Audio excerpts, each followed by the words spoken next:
del empaque. Entonces, desde acá ya viene siendo súper importante el empaque. La segunda fase viene siendo esa selección de compra. Entonces, ya el consumidor me divisó en la góndola, ahora me tiene que elegir, me va a comparar con otros, pero me tiene que elegir a través del empaque. Y ahí es donde es importante resaltar todos los beneficios que tengo versus la competencia. En el paso siguiente de la decisión final es cómo el empaque también juega un papel de reafirmar que mi compra es la correcta. Yo puedo ver tal vez algunos ingredientes, yo puedo ver el producto, puedo leerlo. Eso viene siendo clave también en la decisión final. Y en casa, ¿por qué en casa es importante el empaque? Porque hoy, primero que nada, pasamos más tiempo en casa. Lo que yo mantenga de productos en casa, luego voy a ir al supermercado y va a estar en mi top of mind, en la casa de mi mamá, en la casa de mis amigos. Y además porque principalmente en la industria alimenticia muchos de los productos que hoy nos llevamos a casa los mantenemos en el empaque. Compramos galletas y las dejamos en el empaque. Compramos cereal y lo dejamos en la caja de cereal, ¿verdad? En general. Entonces también juegan un papel importante en casa. Voy a pasar rápidamente por algunos ejemplos de estos productos que rediseñaron su empaque y que nosotros como Nielsen los premiamos porque realmente generaron un crecimiento en una marca que tal vez estaba estable, venía cayendo. Entonces, algunos ejemplos exitosos y por qué fueron exitosos dentro de estas diferentes fases. El primero, a nivel de ese acercamiento inicial del shopper, cómo yo lo engancho, este fue una premiación que le hicimos a Coors Light en Estados Unidos. Si ustedes ven la góndola anterior, la caja de cervezas de Coors Light era gris, era un color que no llamaba mucho la atención dentro de una góndola de cerveza, ¿cierto?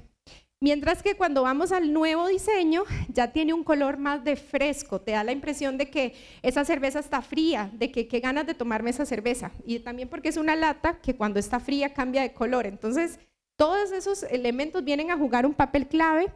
También que la montaña sea blanca y las letras sean rojas hace que sobresalta, y esta es una marca ya muy consolidada en Estados Unidos, en una categoría que también estaba mostrándose estable, pero a pesar de todo esto, lograron un crecimiento del 2% en ventas solo por ese cambio de colores principalmente, porque tampoco fue un cambio muy radical en el empaque. Ahora vemos un ejemplo de un ganador en la segunda etapa que ya es selección de compra, cuando ya yo te divisé en la góndola, pero te elijo porque tenés mejores beneficios, y cómo este empaque de Nescafé vino a traer también pues ese diferenciador. ¿Qué fue lo que ellos quisieron comunicar diferente? Si ustedes comparan los dos empaques, el origen, esa parte de ser colombiano, es café colombiano, que sabemos que es un país reconocido por su café, así como Costa Rica.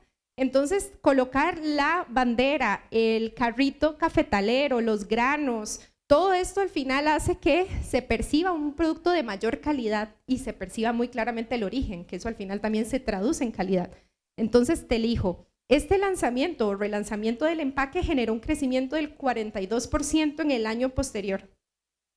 Y finalmente, un ejemplo ya un poco más lejos en Arabia Saudita de un empaque de pan que también vemos un cambio muy drástico, donde se resaltaron primeramente los beneficios al tener un fondo blanco donde vemos las letras de multigrano y demás, se ve más claro.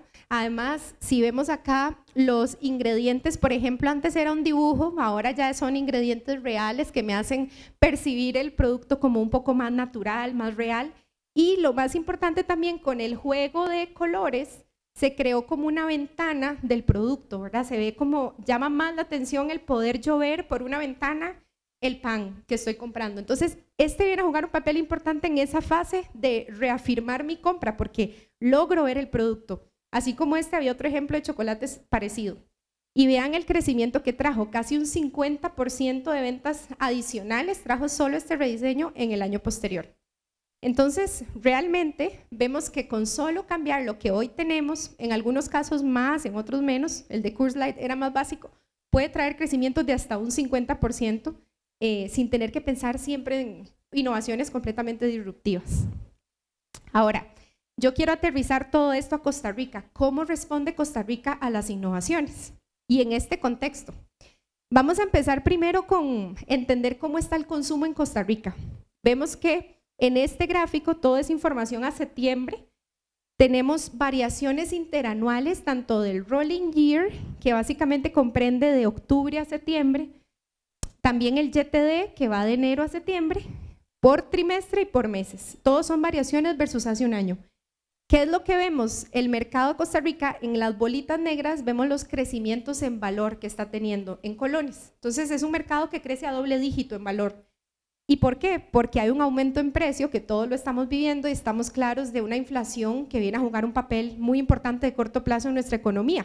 Y ahí es donde vemos que sí, cada vez ese crecimiento en valor viene más por precio, pero el volumen se ha logrado mantener, a pesar de que hay un aumento en precio, una inflación, crisis de materia prima y demás, de todos los desafíos, a pesar de todo esto, el volumen tiende a crecer. Entonces, todavía estamos viendo un mercado que se está valorizando, ¿verdad? Al final está creciendo en valor. Entonces, ¿por qué el volumen crece? Hay una gran parte que tiene que ver con innovación. Y acá voy a detenerme un segundo a explicar de qué tipo de innovaciones voy a hablar, porque como dije en un inicio, hay muchos tipos. Aquí en este caso lo que analizamos es todas las líneas de reporte que hoy lee Nielsen de consumo masivo de 70 categorías, todos esos lanzamientos que se dieron en los últimos 2 años, de julio 2020, que ya estábamos en pandemia, a julio 2022. Entonces pueden ser desde tamaños nuevos, empaques, sabores, marcas, segmentos, todas líneas que hace 2 años no reportaban ventas y ahora sí, dejando por fuera los in and outs y para todo el mercado de Costa Rica. ¿Qué es lo que tenemos como resultado de las innovaciones? Hoy, las ventas por innovación de todo lo que se vende en consumo masivo en Costa Rica pesan apenas un 4%, pero ese 4% contribuyó en una tercera parte al crecimiento que veíamos antes de doble dígito. Crecimientos de Costa Rica de un 12, 13%, gracias en una tercera parte a esas líneas nuevas que se lanzaron en los últimos 2 años, o sea, durante la pandemia. Entonces, desde acá, sí, Costa Rica es un mercado que responde muy bien a la innovación. Si lo desmembramos un poco, vamos viendo por canasto algunos datos importantes. Tenemos esos grupos de categorías que arma Nielsen, cuánto pesa para la venta total del canasto. Entonces, para darles un ejemplo, abarrotes hoy, de todo lo que se consume en Costa Rica es un 22%, de todo lo que se vende en Costa Rica. Sin embargo, de todas las innovaciones que detectamos en este estudio, abarrotes hace el 14%, o sea, todavía es un canasto que por su tamaño podría crecer en términos de esa importancia de innovaciones, podría innovar más. Ahora, ojo lo efectivas que son las innovaciones dentro de abarrotes, pesan apenas un 3% de las ventas, es decir, todas las ventas de todas las categorías de abarrotes, que aquí entra pan, aquí entra azúcar, entre varias categorías, todas las categorías de consumo masivo de alimentos, cereales. Eso significa que de todo lo que vendió abarrotes, apenas un 3% son innovaciones a nivel de ventas, pero ese 3% contribuyó en un 17% al crecimiento. Entonces, en relación al peso que tiene, son innovaciones muy exitosas, son innovaciones que sí están generando un crecimiento muy por arriba de lo que pesan. ¿Qué pasaría si en lugar de un 3% pesaran un 10%? ¿Verdad? Ahí es donde vemos digamos, ese potencial que todavía tiene la innovación. ¿Cuáles canastos sobresalen? Golosinas es el que más sobresale. Golosinas entra lo que son galletas, chocolates, boquitas y todo lo que es confitería.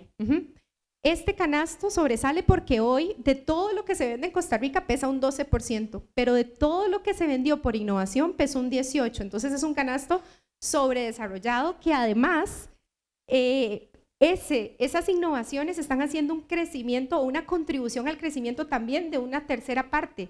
Todo lo que crece, golosinas, un 30% se explica por innovación. Entonces, este viene a sobresalir mucho y bebidas alcohólicas es otro que sobresale. ¿Por qué? Porque las ventas por innovación de bebidas alcohólicas solo pesaron un 2%, es decir, el fuerte de bebidas alcohólicas es el core, productos que ya están en el mercado, pero ese 2% contribuyó en un 22% al crecimiento. Entonces, nuevamente, golosinas, bebidas alcohólicas, igualmente abarrotes, igualmente bebidas no alcohólicas, vemos que sí es un potencial el tema de innovar, porque está realmente contribuyendo al crecimiento y todavía podemos desarrollar más las innovaciones. Aquí vamos a entrar un poco al detalle de qué categorías dentro de abarrotes. Entonces, vemos acá cuáles son las top categorías que me hacen el 80% de ese crecimiento que veíamos en abarrotes por innovación.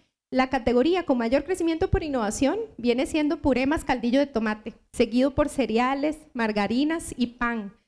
¿Qué tienen en común estas categorías? Son categorías que con la pandemia vinieron a formar parte importantísima de nuestro hogar, porque hoy cocinamos más en casa, nos quedamos más en casa. Entonces sí, necesito más salsitas para las pastas, necesito más pan y cereales para el desayuno, que antes era una ocasión de consumo que tal vez lo hacíamos en la oficina o de camino a la oficina, ¿verdad? Entonces, esto viene siendo también una parte importante del nuevo comportamiento del shopper. Del lado de golosinas, boquitas y galletas. No solo son las dos más importantes, sino también las que más innovan. Y también la parte de la indulgencia es un canasto que con la pandemia tomó relevancia, porque me quedo más en casa, ya no salgo tanto, entonces me doy mi gusto en casa. Estas son las categorías, muy concentrado el crecimiento. Si ven, un 41% del crecimiento de abarrotes viene de puré y un 50% de boquitas. Eso significa que todavía las otras categorías podrían innovar más, o sea, hay mucho potencial. Y algo interesante acá es esa contribución que tienen las innovaciones al crecimiento ya dentro de cada una de esas categorías. Puré más caldillo de tomates y cereales solamente logran crecer a través de innovaciones. Es decir, el core de esas dos categorías, los productos que ya tienen 2 años de vida, no están creciendo. Los demás rondan entre un 20 y un 30% en la contribución, que es lo que ya habíamos visto a total canasto. Pero vean el peso, en general, las ventas por innovación pesan menos del 10%, a excepción de puré y caldillo de tomate. Entonces, todavía de vuelta se ve ese potencial. Vemos también algunos ejemplos. Puré más caldillo de tomate, ¿cuál fue el ítem que más vendió de estas innovaciones? Tenemos a Naturas, que vino con un doy pack de 200 gramos, no solo el doy pack en sí, sino que armó un pack que traía otro mini doy pack de 69 gramos. Entonces, son innovaciones que también traen ciertos otros beneficios, como un cierto ahorro por volumen, producto gratis, que ayuda mucho también en hoy la economía que estamos teniendo y temas de inflación, ¿verdad? Todo lo que ayude al shopper a buscar cierta economía o cierta rebaja de precio también es bienvenido. Y algo parecido estamos viendo en el caso de boquitas. Este es el ítem de ranchitas que estamos viendo con mayor crecimiento a nivel de lanzamientos de los últimos 2 años. Y es un ítem que está solo en el tradicional. Eso es otro punto que estamos viendo en innovaciones. Lanzamientos no solo de alimentos, lanzamientos de categorías que también tal vez considerábamos simples o básicas, como toallas femeninas, que son específicos para el tradicional. Ya también se está especializando la innovación a nivel de canales. Entonces, bueno, ¿por qué en el tradicional? Porque es un tamaño pequeño, porque tiene bajo desembolso, un ticket bajo, que también ayuda en los términos de inflación en los que estamos viviendo. Y para cerrar, bebidas, que no se puede quedar atrás porque también es parte importantísima de lo que es el consumo de alimentos, ¿no? Entonces, jugos, dentro de lo que son bebidas no alcohólicas, viene siendo la categoría que más tuvo crecimiento por innovación, también porque hablábamos antes de una nueva ocasión de consumo, desayuno en casa. Entonces, es una categoría que también está innovando mucho acá. Y cervezas, en el caso de las bebidas alcohólicas, que también cuando cerraron los bares, cuando bajó todo el consumo fuera de casa, cerveza se vio beneficiada en ese consumo en el hogar y también está siendo capitalizada a través de innovaciones. De todo lo que creció jugos, un 40% se explica por innovaciones, y de todo lo que creció cervezas, una cuarta parte vino de innovaciones.